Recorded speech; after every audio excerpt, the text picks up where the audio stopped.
Hey everyone, welcome back to our channel. Today, let us journey together on how do I share my loops in Soundful. So, let's dive right into it. To kickstart the sharing process, head over to the My Library section, the hub for your musical creations. Click the Types button to narrow down your view to the saved loops. This tailored perspective streamlines your sharing journey. Once you have singled out the loop you are eager to share, simply give the share button beside the get button a click. This action unleashes your sharing prowess. A pop-up window emerges offering an array of sharing avenues, from sharing on social media platforms to copying the loop's link or delivering it via email.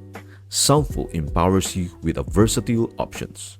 You can choose to share your loop on platforms like Facebook, Twitter, or even WhatsApp.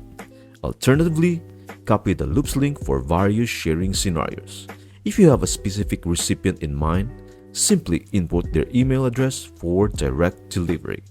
And there you have it. Through these user-friendly steps, you are all set to share the musical stories you have woven with Soundful. I hope this video helps you out and see you in the next video.